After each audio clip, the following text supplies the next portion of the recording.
महाभारत की कथा के अनुसार भीम और दुर्योधन के गदा युद्ध से पहले गांधारी ने दुर्योधन से कहा कि मैं तुम्हें विजयश्री का आशीर्वाद तो नहीं दूंगी, किंतु यह शिव भक्ति ने एक कवच तुम्हें पहना सकती है। इसलिए हे पुत्र, जाकर गंगा में स्नान कराओ और वहां से सीधे मेरे पास आओ, किंतु तुम मेरे पास वैसे ही आना जैसे तुम जन्म के समय थे। यह सुनकर दुर्योधन आश्चर्य से भर उठा और उसने गांधारी से कहा कि माता, आप मुझे निर्वस्त्र आने को कह रही हैं। तब गांधारी ने कहा कि माँ के समक्ष कैसी लज्जा, जो आज्ञा माताश्री। ऐसा कहते हुए दुर्योधन गंगा स्नान के लिए चल पड़ा। इधर दुर्योधन के जाने के बाद श्री कृष्ण गांधारी के कक्ष में पहुंचे। तब गांधारी ने श्री कृष्ण का स्वागत किया। आओ देवकी नंदन, ये तो तुम्हें याद ही होगा कि 17 दिन पहले मैं 100 पुत्रों की माता थी और अब केवल एक ही पुत्र की माँ हूँ। तब श्री कृष्ण ने हाथ जोड़कर कहा कि हे माते, इन 100 में 100 ऐसा भी है जिन्हें आप पहचान कर भी नहीं पहचानती हैं, और वह 100 है ज्येष्ठ कुंती पुत्र का। तब गांधारी ने आश्चर्य से भरकर पूछा, क्या युधिष्ठिर का? तब श्री कृष्ण ने कहा, नहीं माता, कर्ण का। यह सुनकर गांधारी दंग रह गई। श्री कृष्ण गांधारी से कहते हैं, इसलिए ये मत सोचिए माता कि आपके पुत्रों की ओर से मेरी बुआ का कोई पुत्र युद्ध नहीं कर रहा था। यह राज बताकर श्री कृष्ण गांधारी के शिविर से बाहर निकलकर जाने लगे।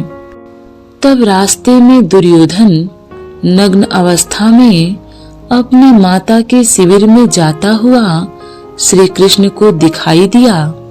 दुर्योधन को नग्न अवस्था में देख श्री कृष्ण हंसते हुए कहने लगे, युवराज दुर्योधन, आप और इस अवस्था में आप अपने वस्त्र कहाँ भूल आए, और आपका मुंह तो माता गांधारी के शिविर की ओर है।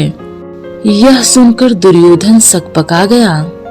तब श्री कृष्ण कहने लगे, क्या आप अपनी माता के पास इस दशा में जा रहे हो?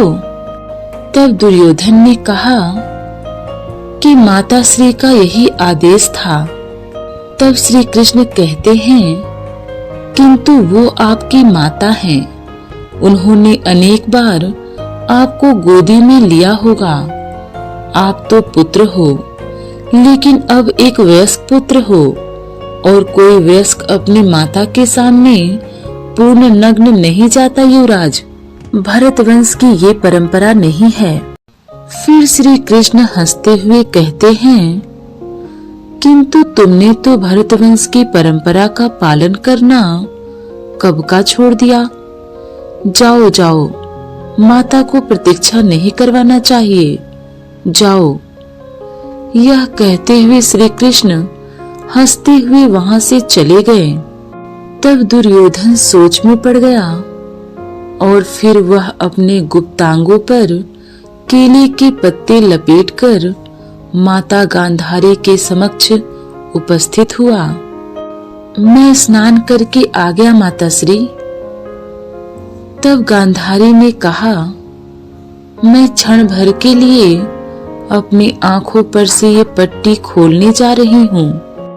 मैंने तुम्हारे भाइयों को तो नहीं देखा, मैं तुम्हें आज देखूंगी। ऐसा कहकर गांधारी अपनी आंखों की पट्टी खोलकर दुर्योधन को देखने लगी, तो उसकी आंखों से प्रकाश निकलकर दुर्योधन के शरीर पर गिरा। बाद में गांधारी ने देखा कि ये क्या, दुर्योधन ने तो अपने गुप्तांग छुपा रखे हैं। तब वो कहने लगी, ये तुमने क्या किया पुत्र? तब दुर्योधन ने कहा कि मैं आपके सामने नग्न कैसे आता माताश्री। तब गांधारी ने कहा, किंतु मैंने तो तुम्हें यही आदेश दिया था। दुखी होकर गांधारी ने पुनः अपनी आंखों की पट्टी बांध ली और वह कहने लगी, तुम्हारे शरीर का वह भाग जिस पर मेरी दृष्टि पड़ी ही नहीं, दुर्बल रह गया पुत्र। तुम्हारे शरीर का बाकी हिस्सा वज्र का हो गया। यदि तुम बड़ों का आदेश मानने की परंपरा भूले न होते तो अजय हो गए होते पुत्र। यह सुनकर दुर्योधन ने कहा कि अब मैं यह केले के पत्ते हटा देता हूँ माताश्री। तब गांधारी ने कहा कि मैं कोई मायावी नहीं हूँ। मैंने उस एक दृष्टि में अपनी भक्ति, अपनी सात्विकता और अपनी ममता की सारी शक्ति मिला दी थी पुत्र। असल में गांधारी भगवान शिव की परम भक्त थी। शिव की तपस्या करके गांधारी ने भगवान शिव से यह वरदान पाया था कि वह जिस किसी को भी अपने नेत्रों की पट्टी खोलकर नग्न अवस्था में देखेगी, उसका शरीर वज्र का हो जाएगा। भीम से गदा युद्ध करने से पहले गांधारी ने अपनी आंखों की पट्टी खोलकर दुर्योधन के शरीर को वज्र का करना चाहा, लेकिन कृष्ण के बहकावे के कारण दुर्योधन ने अपने गुप्तांगों को पत्तों से छिपा लिया था, जिसके चलते उसके गुप्तांग और जांघें वज्र के समान नहीं बन पाए।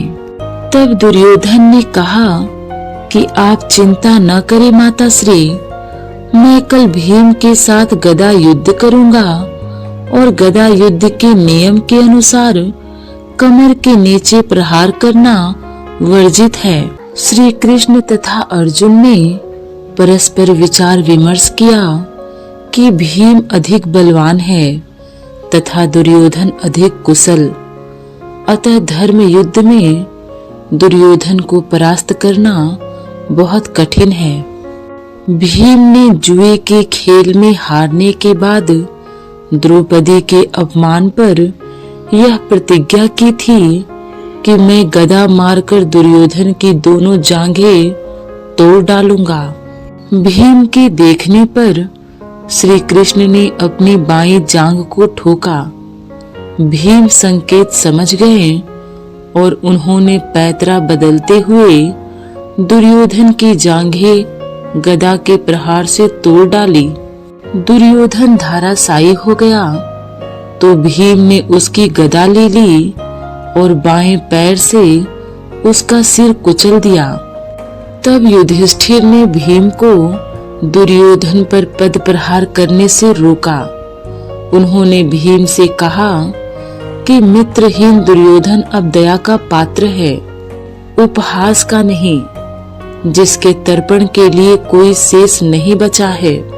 युधिष्ठिर ने दुर्योधन से क्षमा याचना की और दुखी होने लगे कि राज्य पाकर विधवा बहुओं भाभियों को कैसे देख सकेंगे।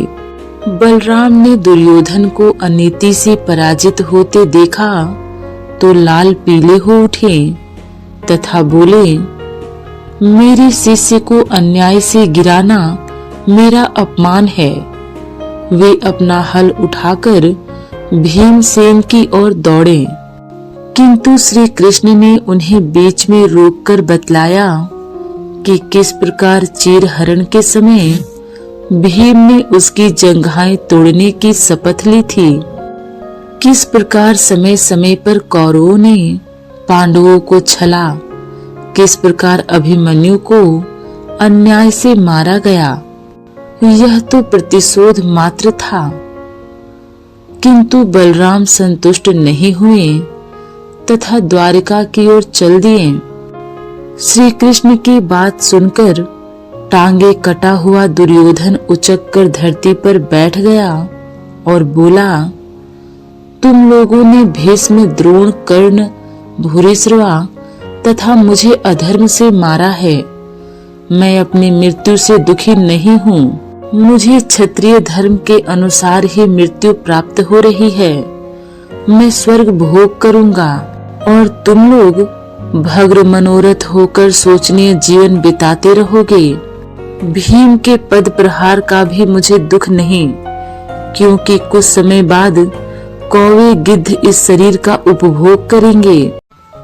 तभी संयोग से संजय वहां पहुंचे। दुर्योधन ने उनके सम्मुख सब वृतांत कह सुनाया। फिर संदेश वाहकों से अश्वत्थामा, कृपाचार्य तथा कृतवर्मा को बुलवाकर सब कृत्य सुनाए।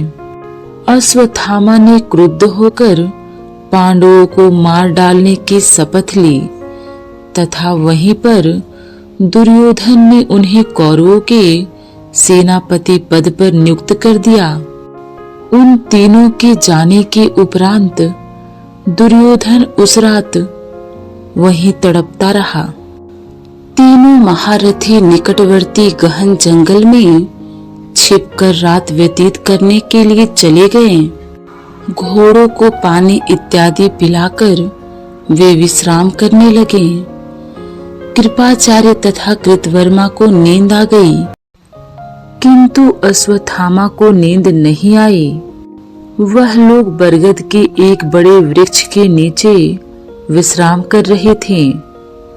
अश्वत्थामा ने देखा कि एक उल्लू ने अचानक आक्रमण करके पेड़ की कोटरों में सोते हुए अनेक कौवों को मार डाला। यह देख उसने भी इसी प्रकार पांडवों को मार डालने का निश्चय किया और इसे दैवी संकेत ही माना। कृपाचार्य और कृतवर्मा इन दोनों महारथियों को द्वार पर छोड़कर कि कोई जीवित न भाग सके, अश्वत्थामा पांडवों के शिविर के भीतर जा घुसा। वहां धृष्टद्युम्न समेत द्रौपदी के 5 पुत्रों तथा अन्य जितने भी लोग शिविर में थे, उन्हें कुचलकर, गला घोंटकर तथा तलवार से काटकर मार डाला। सुबह का उजाला होते ही दोनों योद्धाओं को साथ लेकर अश्वत्थामा दुर्योधन के पास पहुंचा। दुर्योधन ने रात्रि का मृत्यु कांड सुनकर संतोष पूर्वक प्राण त्याग दिए।